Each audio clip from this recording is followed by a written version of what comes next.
What is up, Who Dat Nation? Welcome back inside another edition of the Straight Up Saints podcast presented by DraftKings Sportsbook and a part of the Boot Crew Media Network. This episode, we're going to talk about the Saints-Vikings game coming up in London. Should be a really exciting one for that and see if they can get back on the right track. We're going to discuss Jameis Winston's injury situation and what they should do at quarterback. Should be a really exciting one for that. And we're also going to talk about the situation going on with Alvin Kamara in the passing game. That's something that a lot of people want to see more of, and if they can figure that out. So we're going to talk about all that coming up here on the Straight Up Saints podcast. And we'll also have a special guest on in Matthew Collar, and we'll talk about all that. So it should be pretty fun to get through all that. And of course, see if this team can figure out what's going on offense, because man, it's a mess. All that coming up here, Straight Up Saints podcast. You're listening to the Straight Up Saints podcast.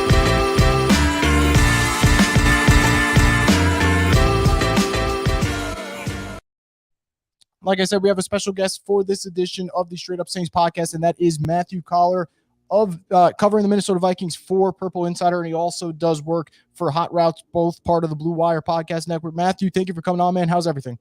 Everything is going well. I'm excited about this football contest. I think it matches up two teams that maybe want a little bit more than what they've seen so far. Yeah, that's for certain. I will say, though, Saints fans will probably listen to this and go, well, at least the Vikings are, 2-1 relative compared to the Saints 1-2 in the way that's gone down. But I'm curious, before we get into, injury reports, matchups, and things of that sort, I think the Vikings were a team that for some people, I know they had them, whether it's a dark horse Super Bowl contender or talking about whether or not they can threaten for the NFC North title. Only 3 weeks, 2-1. They've had some flashes where they look good in division games, and they had that Eagles matchup, obviously, that didn't go their way. In terms of what you've seen from Minnesota, where are you at in terms of comfort level? They hit your expectations? Have they exceeded them? Have they fallen a little bit below? I know they still have time to work through things, but what's kind of your early assessment of them? Yeah, I think this team has been kind of who I thought they were going to be. Whether they're who fans thought they were going to be might be a little bit of a different story, because anytime you fire a coach and hire a new guy, everything that the last guy did was wrong, and the new guy has all the answers, and everything's going to be so much better, and none of the flaws will exist anymore, and they'll just go poof, and they'll go to the Super Bowl. But 3 weeks in, I think the flaws of the team that have existed in recent years with Kirk Cousins as the quarterback, they still exist, which means there are long sections of games where the offense is not executing and the offense isn't producing in the way that they wanted. And the thing about Kevin O'Connell is he came in with, I think, a very complicated offense that was very different from what they were doing before under Mike Zimmer. And the learning curve was pretty steep. And all the players admitted that the learning curve was pretty steep. And I think we've really seen that come to fruition over the first few weeks. They had a really good day against Green Bay, but it was on the back of a couple of really big explosive plays as opposed to consistent execution. And then when they went to Philadelphia, it was clear, okay, there's a lot to work on here. But now, you go against Detroit and they lock down Jeff Okudah and Justin Jefferson, and it's all of a sudden a little bit different than anything we had seen before in terms of defenses playing against Justin Jefferson. So now you're asking the Vikings to adapt a little bit. And also, they haven't pushed the ball down the field like people thought they were going to. Kirk Cousins is in the bottom 3 in average depth of target, which is really surprising considering like how they draw up this offense. You think about the Rams with Matt Stafford did a lot of pushing the ball down the field because they had Matt Stafford's arm. But I think Kevin O'Connell is maybe finding out that Kirk Cousins is not Matthew Stafford in terms of his physical talent, or even on the same page with his wide receivers in the way that Stafford became throughout that season with Cooper Kupp. And we're also talking about a coach who's calling plays for the first time and managing a game for the first time. So he's talking to the refs. He's figuring out if they're going for it on 4th down. He's dealing with everything. And I think that even Kevin O'Connell has said and would admit that at times it's been an adjustment for him. So I think that at this moment, they've shown some reasons to believe that they're not going to be that dark horse team that totally shocks everyone. And I'm sure we'll talk about the defense as well, which has given up a lot of yardage and is probably lucky to have not given up more points so far based on the way they've played. And I think that for some fans, that's a bit of a, wind out of the sails type of thing. But then also you kind of pull your head above the water of the day to day and look around and go, there's a lot of NFC teams that have the same problems.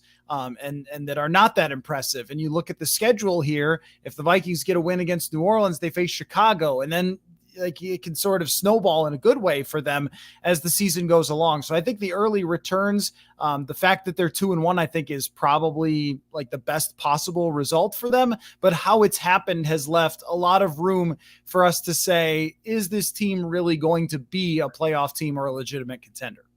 Yes, certainly. And you mentioned, some interesting stuff about Kirk Cousins. I feel like there's always no middle ground with Kirk Cousins. I see people just nonstop slandering the guy and talking about what he can't do. And then there's the other side that I think almost overhypes him a little bit too much. I saw a couple of people with MVP predictions coming into this season, whether it was Michael Irving or Kyle Brandt. I'm curious for someone who's watching, all 17 games of Minnesota. What is the confidence level in Kirk Cousins? Does it change now that there's new coaching staff? Or are you maybe a little discouraged? Like, as you mentioned, he isn't Matthew Stafford, as we're seeing, whether it's the arm talent or just, the way he manufactures the offense. Where's that level at? Because, you look around, you mentioned the weapons this team has, and, Saints fans would know, especially from their love for LSU, how dangerous a guy like Justin Jefferson could be. So what's kind of the confidence level of Kirk Cousins? Do you at least, and I know it's so early in this season, but this isn't just a one-season thing for Kirk Cousins. He's been in Minnesota for a while now. Is he the type of guy that you think Minnesota could get over the hump with? Yeah, it's ironic that you're right to say there isn't middle ground, but that's exactly where he is. I mean, look at any quarterback ranking, not just one of them, but all of them, whether it's ESPN talking to executives or some random writer. Where do they have Kirk Cousins? 14th, 12th, 17th, somewhere in between. And that's really where it belongs. And the other ironic part about that is that Cousins is either great or not good. And those are the only two Kirk Cousins that you're ever going to see on a given Sunday. So he has sometimes, and you saw this against the Packers game, absolutely spectacular performances where he puts up huge numbers and they win and the offense looks great. And you think, man, if you could just do that every week, he would win MVP, which is probably where some of that comes from. But it doesn't happen every week. It's more like a home run hitter who has, 12 home runs in May and 3 home runs in June. That's kind of what Cousins is. And oftentimes that's dictated by how good the opposing defense is. So when you're going up against teams that have great opposing defenses, and we saw this in the playoffs, a couple of years ago when the Saints defense wasn't quite as good, he was able to do pretty well and beat them in the playoffs. The next week, they went against the very good San Francisco defense that completely shut them down. And it's usually about circumstances. Are they running the ball well that day?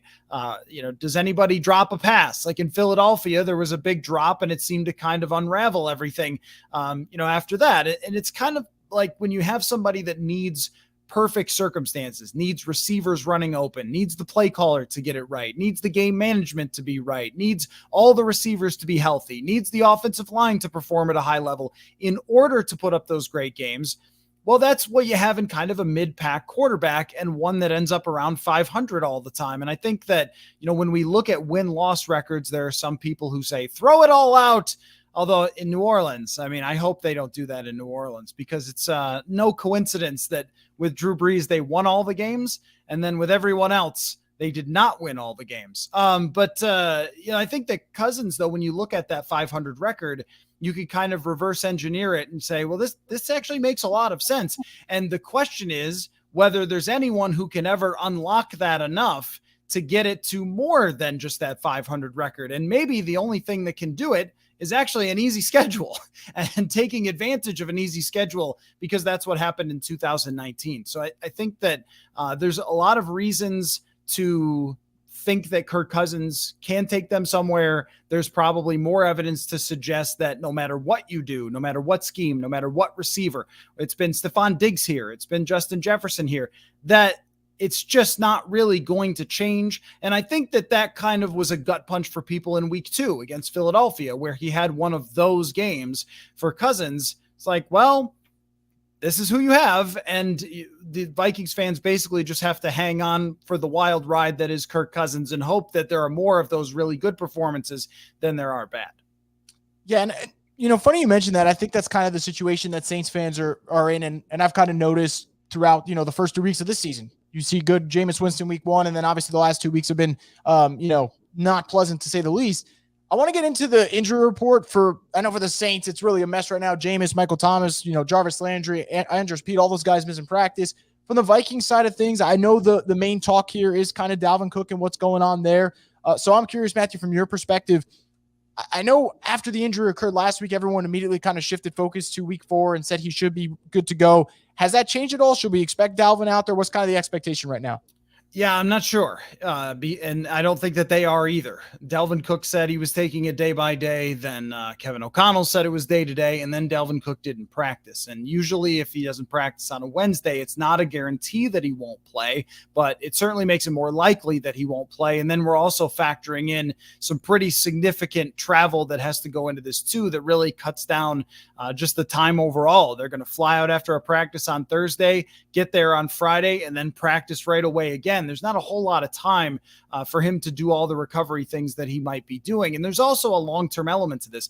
It's a shoulder injury. It's one that he's had kind of persistently over the last couple of years. 2019, it initially happened. And then last year against San Francisco, kind of had the same problem. And then here again. So I think that if they have the long-term in mind, they probably won't play Dalvin Cook. But the thing about the Vikings running game has been, since Alexander Mattison got here, I'm not saying there's no difference between the two, but the difference, if there was a huge one when Alexander Mattison first got here, it's reduced because of the number of injuries that Dalvin Cook has had. When those two are in the game, even just from my eye, it's kind of hard to tell which guy is which. I mean, they have a similar style. Mattison is a little more bruising, but Cook, I think once upon a time, was just lightning fast. And I don't know that that same quickness is still there. It's kind of like Ezekiel Elliott, where he's still really good, but you don't see that burst that you saw when he was younger. And I think injuries have really taken their toll. So I look at it as, even if he doesn't play, the running game should still be fine with Alexander Mattison. And it might be smarter for them to just not play Dalvin Cook and risk further injury when you have a running back behind him who's very competent.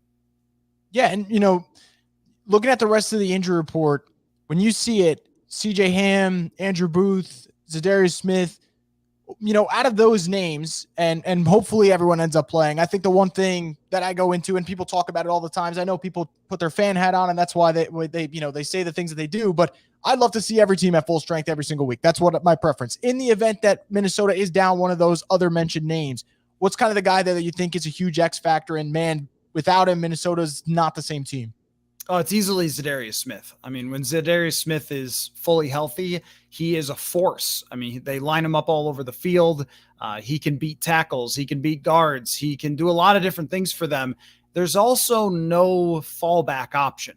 Like for the running back position, if Cook doesn't play, I mean, you look at how Alexander Mattison has performed when he's had to start. He's been good.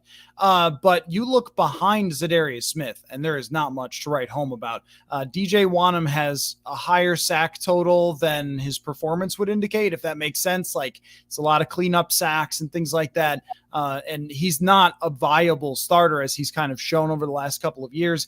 Patrick Jones has gotten a lot of snaps for them. He's a third-round pick from last year that has flashed a little, but you're not talking about one of the premier rushers in the league who has been toward the top in pressures when he's been healthy in 2019 and 2020. And they really need to pair Zadarius Smith with Danielle Hunter, because if Danielle Hunter is getting all the attention, I don't think he's quite that guy like a TJ Watt or something, or a Nick Bosa, who can just blast through everybody if he's getting a little extra attention. I think that they can slow him down with that possibility if he's kind of alone out there. So Zadarius Smith's health is a big deal. And they do use the fullback quite a bit, but I don't know that they couldn't survive without it, but CJ Ham is an effective player. Andrew Booth is one of those guys that might be a failure to launch player. I mean, he was drafted in the second round. The expectations were high. The secondary has not been very good so far for the Vikings, but he's just been hurt really from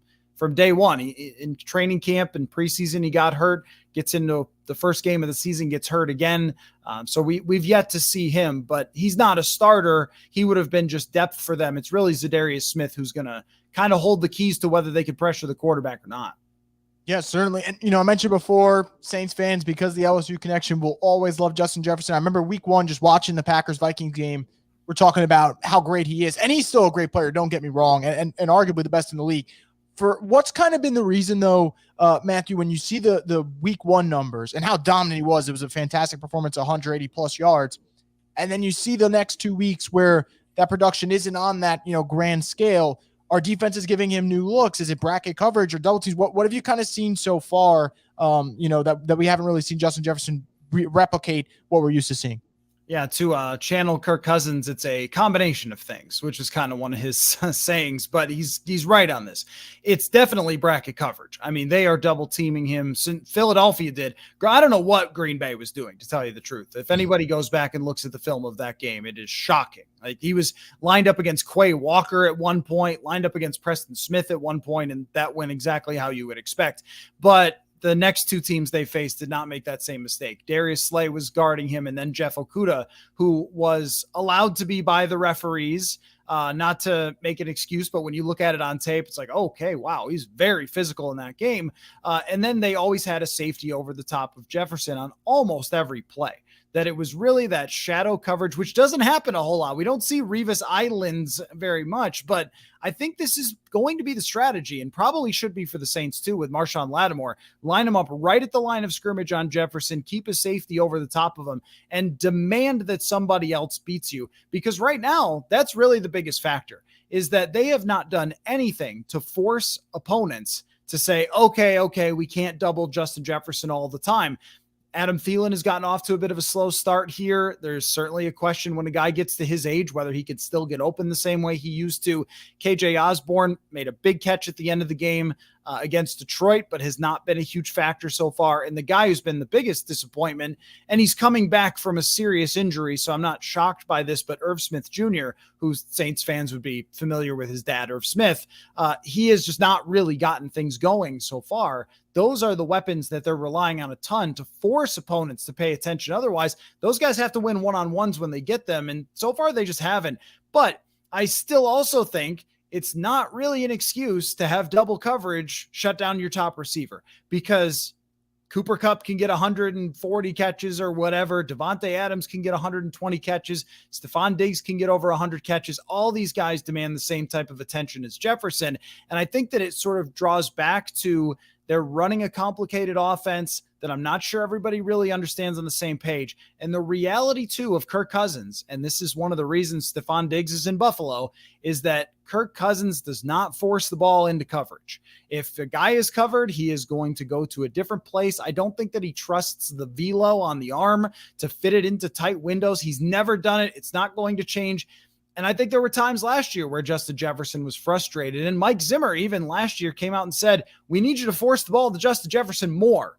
And I don't know that he really did it much more. It's pretty much when he was able to get open, then Cousins would throw him the ball. But now that they're doubling him up, it's something they're going to have to adjust to. They're going to have to find a way to get away from those double teams, whether it's motion, whether it's the splits that they're lining up in, whatever it might be, because they've allowed two teams in a row to take him out of the game plan, which is a huge win for their defenses.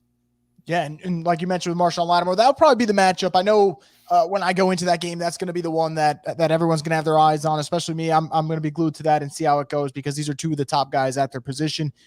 Kirk Cousins, we talked about what he can and can't do. What I'm, looking at from last week's game with Detroit, I saw that he was pressured 31% of his throws and hit 7 times. Is that something that is maybe going to linger going into week by week? What's kind of the status of the Vikings offensive line? I know that when people go down the checklist of looking at Minnesota, that maybe, it's not the appealing position group that people want to talk about. And that's for every NFL team. But what's the confidence level like in the offensive line, especially after last week's performance? Yeah, something that's really interesting that's sort of developed over the last 2 weeks is that teams are blitzing a lot. And normally they don't blitz Kirk Cousins a lot because historically his numbers are actually quite good against the blitz, but not all blitzes are created equal, right? And it seems that Detroit and Philadelphia both really understood the right times to pick their spots against Cousins. And the reality of Kirk Cousins is he is the least mobile quarterback in the entire NFL. And I don't even think it's close that he's number one. And they know this, right? He's not tall either. He's about 6'2". So when you can get in his face, it's always been a problem for Cousins. If you can get guys pushing the pocket back, pressure up the middle, which it's been kind of, on and off. Philadelphia did it quite well. Detroit didn't get the pressure up the middle quite as much, but they did blitz him and force him to hurry up a couple of times. But I think that the biggest thing is if he's not 100% locked in to the offense like he was before, because he was with a Kubiak style offense for 3 straight seasons, where he understood where the phrase he likes to use is where all the bones are buried. Like, you understood every element of that offense after being in it for so long. And I think with this one, there's that little tick of, wait, where am I supposed to go with the ball when this blitz comes? And I think that's caused them to have some tip balls, some bad throws. He threw a couple of interceptions. I think all of his interceptions were against the blitz in Philadelphia. So what has normally been a thing that teams try to stay away from a bit and play coverage and make him throw into those tight windows, I think now that they're getting a little more brazen with the blitzing. And plus, if people don't believe that Adam Thielen can win one-on-one, they're going to do that, right? They're going to say, beat us, show that you can beat us at your age, Adam Thielen. And thus far, that hasn't really happened, but we'll see how they adapt as they go along. But I think that's going to be a huge factor. And I'm interested to see what New Orleans takes away from how the last 2 teams have blitzed more than usual against Cousins. Yeah, and that, you bring up the Thielen thing. I think that's going to be interesting because I remember when we look back at all these Saints battles, whether it's the Minnesota Miracle one or you look at the wild card round that the Vikings won in the Dome, I remember the Saints just didn't have an answer for Adam Thielen. So if it's not the same version of Adam Thielen, I'm curious how that changes. And the Saints also do now finally have a number 2 cornerback who they feel like they can trust in Paulson Adebo. Maybe that changes things up. But again, 2 teams that have been a little inconsistent. I'd say the Vikings, the good thing is they've won 2 division games now, which is a good start for them. Before I let you out here, Matthew, I'm curious, what are, for you, maybe 1 or 2 X factors besides that we've mentioned that you think are going to dictate this game, and what's kind of the confidence level you're feeling for the Vikings going into this against, I'll be honest, a reeling Saints team as of now? Yeah. Well, I mean, one, I'm interested to see who starts a quarterback for the Saints. I actually think it's worse for the Vikings if Andy Dalton starts, because right now the Vikings do not trust their secondary. It's very clear. They are playing the, whatever you call it, shell, umbrella. They are saying, look, if you can complete 8 passes in a row to get down the field and score a touchdown, go ahead and do it. But we're going to play back. We're going to let you run the football a little. We're going to let you complete underneath passes. And Jalen Hurts said, okay, I'll complete 80% of my passes and run for a 20-yard touchdown as well. But if there's anybody who could just drop back consistently and execute the offense, I think it's Andy Dalton much more than it is Jameis Winston, who's much more likely to throw a bad interception into coverage. So that's an interesting one to watch for me.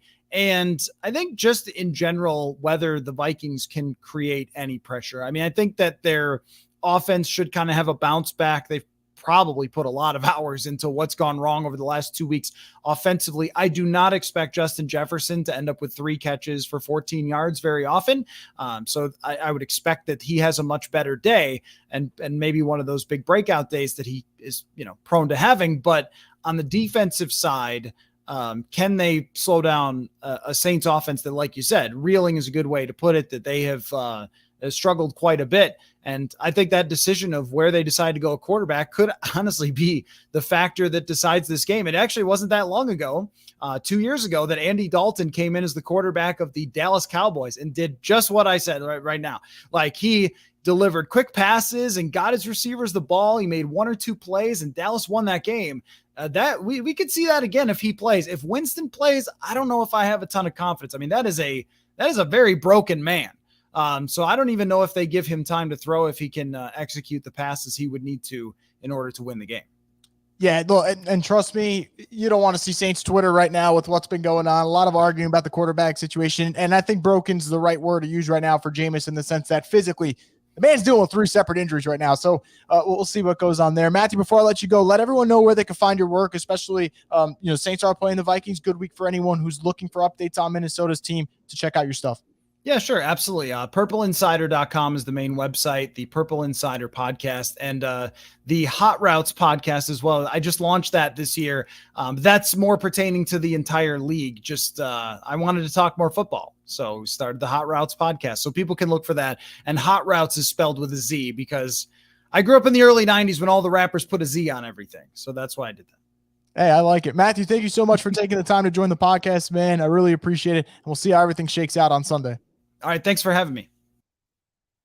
Once again, guys, that was Matthew Collar, and he's done fantastic work. So if you want to check him out on Twitter, go ahead. Now, That being said, our little, preview and talking about what's going on in Minnesota and that side of the land is over. Let's just talk Saints, strictly Saints, straight up Saints here. And if you guys have any comments, suggestions, topics you want me to discuss, drop it in and I will bring that up for the last 10 minutes of the show. I'll let you guys dictate what we talk about.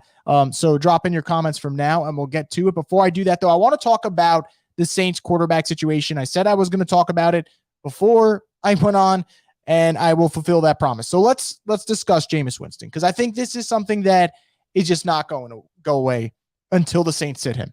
And this is not me saying that Jameis Winston should get benched off of the fact that he's struggling. I'm talking about right now, Jameis Winston does not look like Jameis Winston at all. Now, people are going to say, of course he looks like Jameis Winston. He threw 5 picks through 2 games.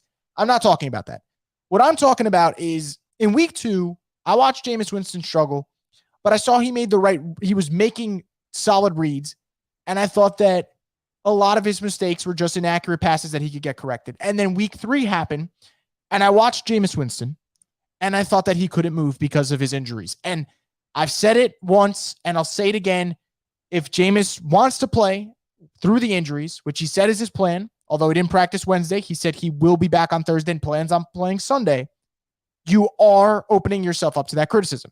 And if Jameis Winston does play and he does have another horrible game, I'll have to be here on this podcast and talking about it on Twitter and be honest with my thoughts about if he played poorly and just dissect that. That being said, I just don't think he should play right now. If he needs to rehab his hip flexors, his ankle, his back, and miss practices and change his pregame routine, and he doesn't look right, and he can't run for a first down when it's there, when do you decide to rest him? And I said this all the time, and I will always say this. I think you have to save the player from themselves sometimes because they're such competitors that they got to be out on the football field, and you can't stop them from doing so. But I look at this team, and I just don't understand how, with the way they're built, they think putting out Jameis, who's dealing with 3 separate injuries, is their best bet. And again, I say this only because the Saints spent on Andy Dalton. If the Saints had a different quarterback situation in the backup spot right now, right? Like they didn't go out to get a premium backup, then by all means, we're sitting here like, oh man, I hope to God that he kind of plays through these injuries and he just toughens it out. But right now, I'm saying the best bet is to play Andy Dalton because Jameis Winston looks broken through the injuries and bad decision-making. And it's just not a good combo right now. And again, this is not me beating up on the guy.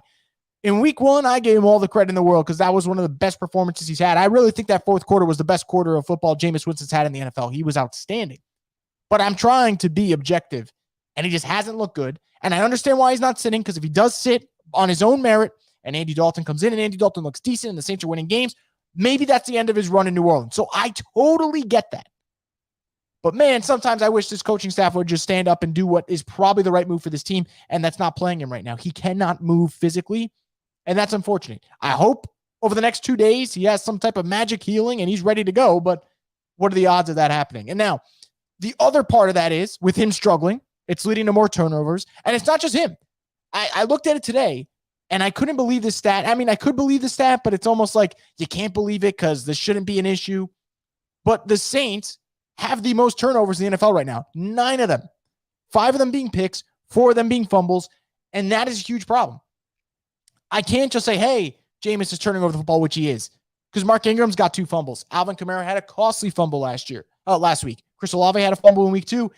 I don't really care about the Chris Olave fumble. They're already going to lose that game. But again, that's a fumble. It all counts the same. There's 9 turnovers through 3 games when you're not moving the ball on offense and you're turning it over and giving the other team extra possessions.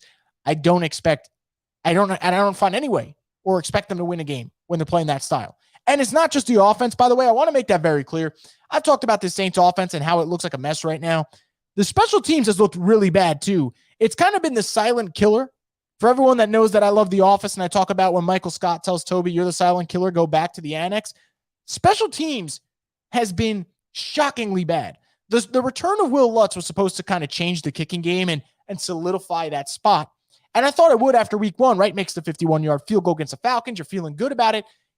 Will Lutz has 3 missed field goals on the season. Now, one of them is blocked, but that's still 3 missed field goals through 3 games. That's not encouraging for a guy who was supposed to solidify the kicking game. So that's a concern as well. And the last thing that I really want to, dissect before I go into the comments that you guys are dropping on YouTube. And if you're listening on Twitter and want to come over to YouTube and drop a comment, you can. I'll let you guys kind of decide what we talk about for the last 10 minutes of this podcast. Alvin Kamara, man, needs to be used more as a pass catcher. I talked about this on Monday. I talked about this on Sunday. I talked about this on Tuesday. And I'm going to talk about it today on Wednesday night. You did not pay Alvin Kamara to be a between the tackles standard running back. Because if you wanted to do that, you could just go sign one off the street and have them do that for you. You paid Alvin Kamara because he is one of the most unique playmakers in the National Football League with his contact balance, his ability to make you miss when you're in a phone booth with him, all that type of stuff. That's what makes him special. But you're not giving him that opportunity to make him special. Now, part of that is the quarterback. Jameis is not, from his MO, a type of guy that goes check down and then looks down the field. He's really a look deep, look middle, maybe check down, but by then he probably got rid of the ball. So that does hurt Alvin Kamara's production. But the Saints also got to scheme up some stuff too, whether it's an option route or wheel route. Find ways to get Alvin Kamara in a spot where it's a mismatch. There's a lot of ways to do that. The Saints have done it for so many years, especially when they had the Drew Brees offense going 81 catches. You could pencil him in for 81. Since the last 2 years, I believe the number is 52 catches that he's had. Not nearly enough. Alvin Kamara, use him more as a pass catcher. I will keep saying this until the Saints solve this problem. And if they don't solve this problem, it just makes this offense a lot worse. So please, with Michael Thomas banged up, with Jarvis Landry banged up, use Alvin Kamara more in the passing game. I can't say enough. So please, Saints, figure that shit out. All right, now, without further ado, guys, I'm going to go into the comment section, see what you guys are dropping in. Obviously, you keep putting in more comments, suggestions, predictions, questions, whatever you want, and we'll do that. And this fan-generated portion of the show is presented by Neutral Vodka Seltzer. Real vodka, real juice, refreshingly simple, tasty, and uncomplicated. Neutral, the official seltzer of the Straight Up Saints podcast and Boot Crew Media. So I see you guys brought this up earlier when I had Matthew on. You were talking about the run defense and how they need to step up this week with or without Dalvin Cook playing. I think the Saints' run defense has kind of found what they need to be now. I'm not saying they played great against the Panthers, but you didn't watch that game against Carolina and be like, oh man, that Saints defense has to step up. No, you watched that game and you wanted to rip your eyes out because the offense played terribly again. That was the main takeaway. And I think for the Saints' run defense, they struggled in week one, terrible performance, but the way they bounced back against the Buccaneers and Leonard Fournette in that attack, it gave me confidence. And then in week two, you look at Christian McCaffrey. I know he had over 108 yards. Had over 100 yards, 108 to be exact, rushing. I'm still not really overly concerned about this run defense. I think this is a unit that will have its days where it'll look dominant like it did in week two. And this might be one of them. And again, Dalvin Cook's battling through the shoulder injury. And even if he's not in there, like you mentioned, they got to step up. And I do think they will.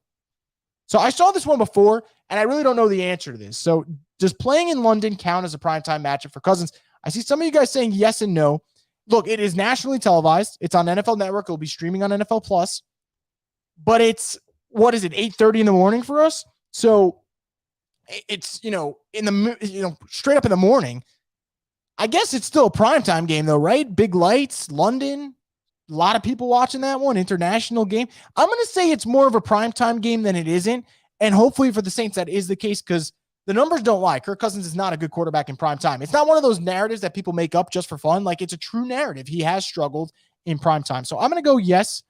I know a lot of you guys saying some yes, some no, but I think that is something that right now I'm going to lean towards yes. Let's talk about Deontay Hardy. Someone writes, and I will love to talk about Deontay Hardy. And we could talk about a lot of things here. We could talk about that he's dealing with an injury. We could talk about that pre-injury he was only fair catching the football and not really doing anything in the return. And maybe that's because he's playing for a new contract and doesn't want to get himself hurt. I don't know what the reason is, but I'm not saying that it's not the reason. I know I just used a double negative, but Deontay Hardy's contract situation has been something that's been a quiet storyline, I'd say, since the summer. Deontay Hardy wanted to get paid, didn't get the long-term contract extension. The Saints have his replacement on the roster, on the practice squad, in Rashid Shaheed.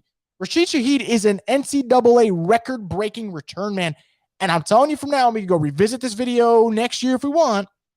He'll be the kick returner for the 2023 New Orleans Saints. Now, no one really wants to talk about the kick returner of the 2023 New Orleans Saints. I get the whole points about Deontay Hardy.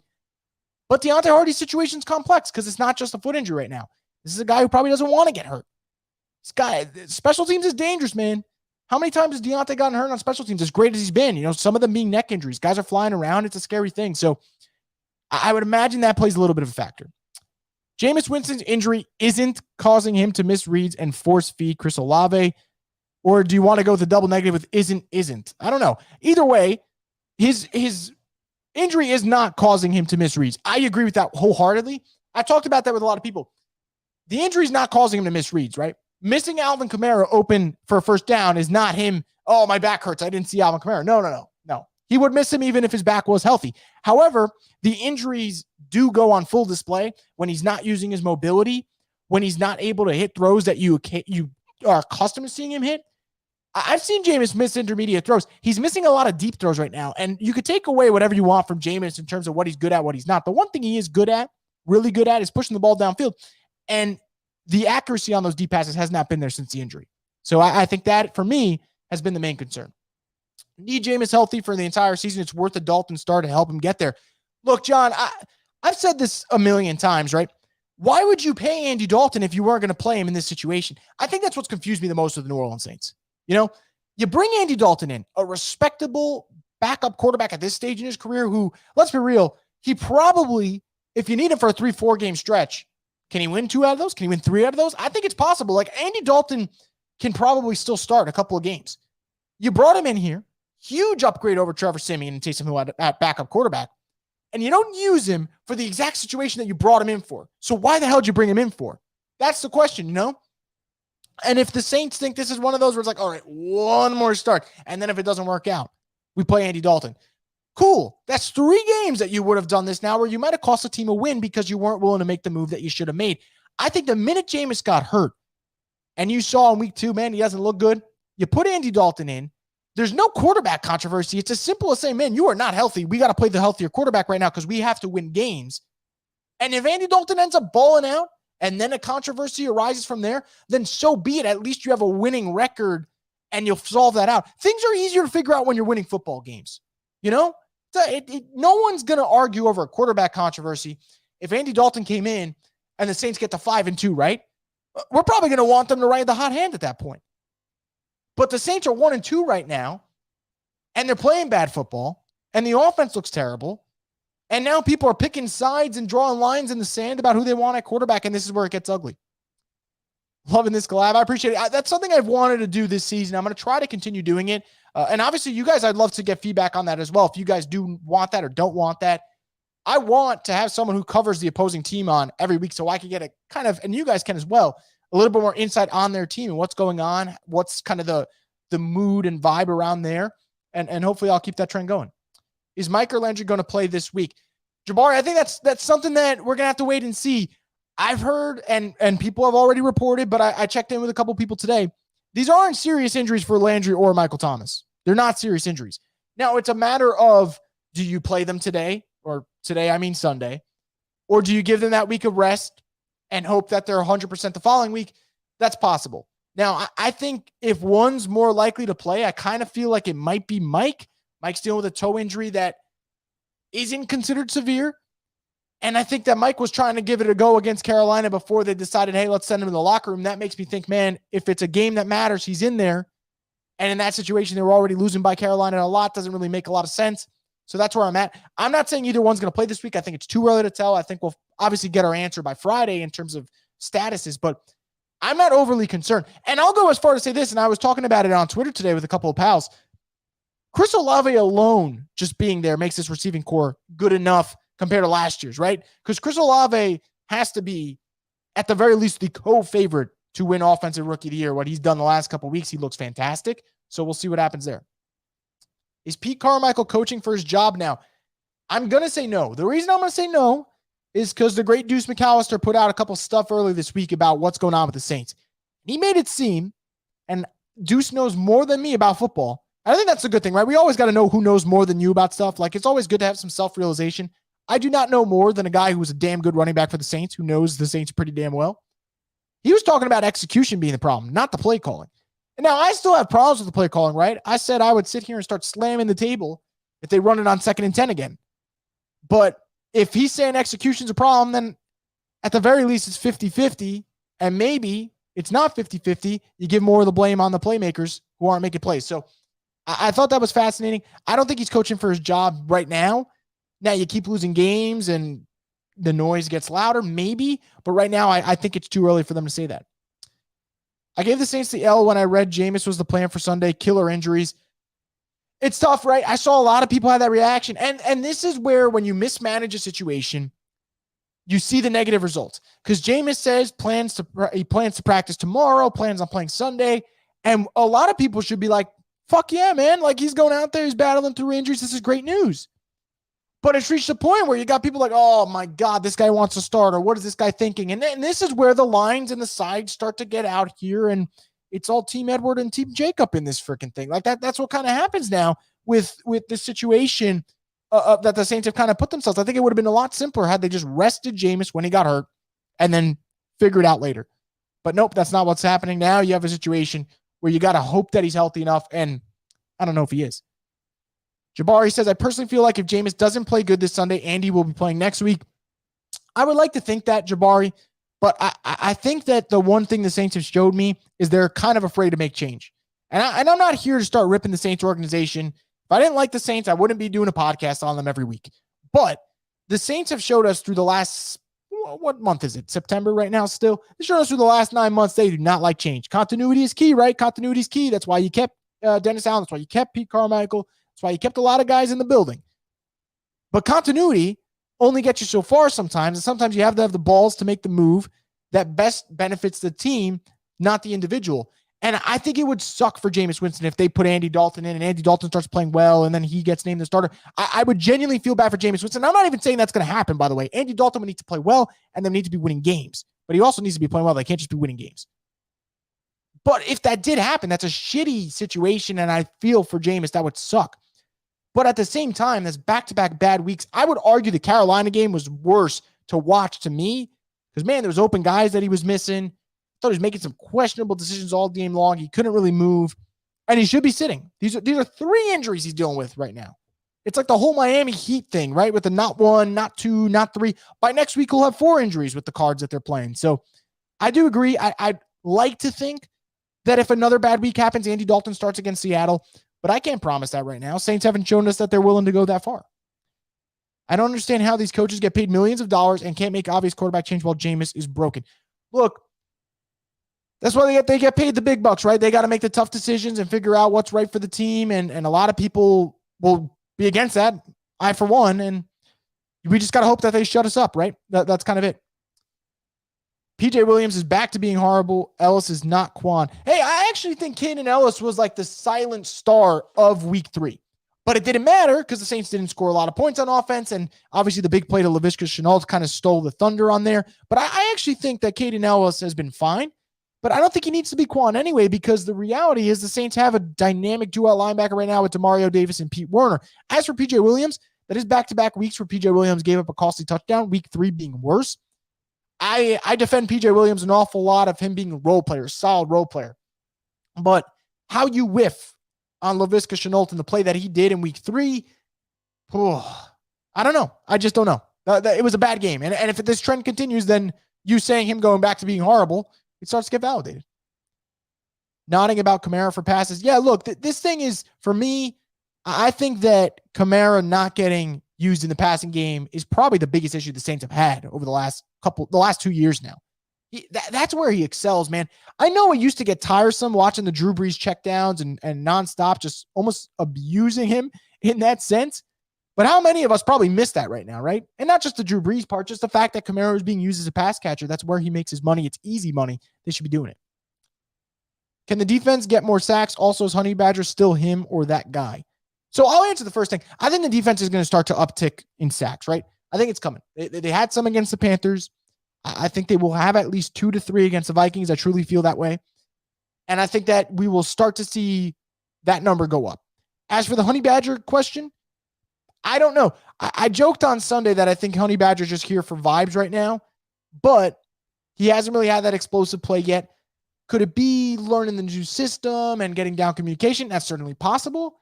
But eventually you kind of want that pop, right? You look at Marcus Williams, what he's doing in Baltimore. He's having a season that still early, only 3 weeks.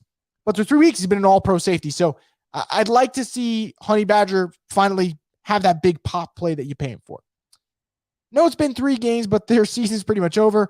They'll most definitely lose this game by a long shot, which saddens me due to the waste of talent, such pathetic games against bad teams. Now, I don't actually think, look, I was heated on Sunday for those who watch, and I've said that this team right now is not meeting expectations, and this almost seems like a season that could go down the gutter, but it's not over. And I've said this before, London has found a way to cure the Saints' woes in the past, and I'm not saying it's going to happen this Sunday, but if the Saints do right the ship on Sunday and do get back in the win column, all of a sudden, the schedule opens up, and it doesn't look nearly as daunting and haunting as it looked this past summer, I should say, because you play the Seahawks after, then you play the Bengals. Granted, the Bengals still have a great roster, but they look like an easier team this year than last year in terms of opponent-wise. You got games against the Raiders that suddenly looks a little bit, I'd say, more favorable than it did in the past. Games against the Cardinals that look more favorable. So I'm not saying that this season's over. I do think, though, that it kind of feels like a do-or-die situation on Sunday. 1-3 is a really tough hole to fall in, and I think that is where you reach the point where now you got to worry. Is the locker room under control? Does Dennis Allen have this thing? So I'm not saying it's over, but I will go as far as saying as this Sunday's game might feel like will be a must-win game this early in the year. No doubt about it. Roby needs to be off the field more than on. We're missing Taylor. Alontae Taylor's injury is just brutal, man. Absolutely brutal. Timing was terrible. I'm sitting here talking about it, how he needs to get more time on the field and ranting about him after the week 2 game and raving about him, I should say, not ranting. And then he goes on IR, which is just peak Saints luck. But I think when he comes back, if he does come back this year, he does deserve more time. You're right about that. And Roby, we got to hope that Adebo's ready to go this week in a full slate. Did not have a lot of snaps last week. Put Roby out there. I think Roby's been kind of the weak link of this defense so far, which is frustrating because the Saints got rid of Gardner Johnson because they felt like Roby could hold it down. And right now he hasn't held it down. And you guys know how the rest goes. Do you think the lack of offense success lies more in the coaching, the chemistry, or the execution? I think it's a lot on the execution, but the predictability doesn't help, right? And again, I don't say it just to be funny when I talk about the 2nd and 10 and them constantly running it and me complaining about it. First down, if they have an incomplete pass and they're running it on 2nd and 10, they're setting them up in the 3rd and 7. That's a predictable passing play where the defense knows that they got to pass the football, and that's just not putting you in a great spot. So that's where I blame coaching. Where I blame execution are moments where Alvin Kamara gets matched up against a linebacker against Carolina, and Jameis has to make a touch throw, and it's not the easiest throw in the world. That's a big boy throw that he's got to make, and not many of them can make it, but you hope he can make it, and when Kamara's open and Jameis misses him, that's where you get frustrated.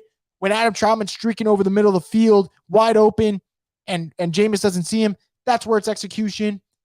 When players are just not living up, offensive line not doing their duties, especially in the blitz situation, that is where execution comes into play. So I think coaching plays a part. And I think the predictability is putting these guys in bad spots. But there are moments where, look, the coach is coaching, the players playing. Right now, the players aren't playing well. So that I think I'll go 50-50. But I don't think the chemistry for me, what has really changed? You added Michael Thomas back in the offense, but he knows this offense already. And Chris Olave is the new guy, but man, him and Jameis are hitting it off well. So I would say chemistry would be last on the terms of the list when I'm going down the problems here. Showing now in his later years, but I figured he would figure it out. We miss Marcus May a lot too. Yeah, Marcus May, that's a great point. Marcus May not playing in the Carolina game. That showed. They did need him out there. Avery Perkins writes, the issue with Kamara and the problems on offense stem from the same issue. This offense starts with the QB's ability to recognize the defense pre-snap and move the Joker back into position. Yeah, look, that's one thing about, but Jameis Winston that people don't talk about enough. The pre-snaps, that's just not where he's going to dominate, right? If he's going to make those plays, it's those wow factors with the arm talent he has. He can make some stuff off script happen. Pre-snap is not his expertise, and it's just a shame because the one thing, and again, Drew Brees was great at so many things. It's so unfair to compare, and that's my fault that I'm even bringing him up. But we as fans, we're watching a guy who's just an absolute master at his craft in pre-snap reads, and then you drop down to Jameis where it's not so much the pre-snap ability that he has, and it's more so the arm talent ability, and there's a difference.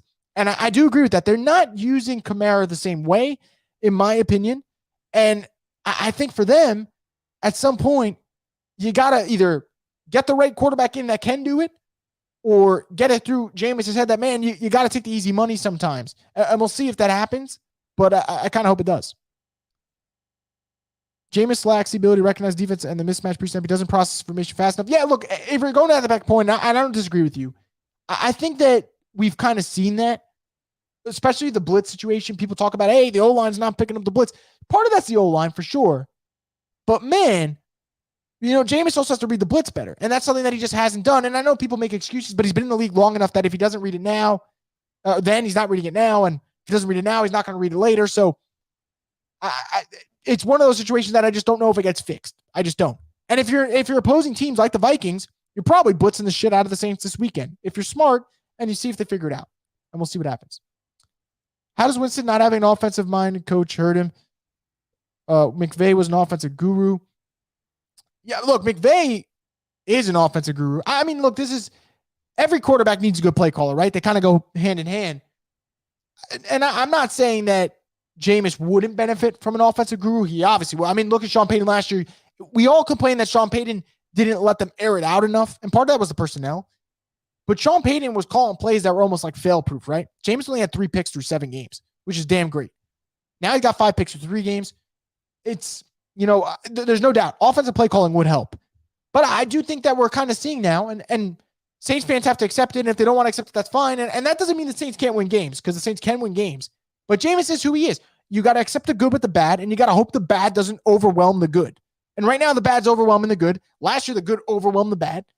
And there's got to be a middle ground somewhere. And I said before this season, I thought he'd be 30 touchdowns, 14 picks. That's what I thought.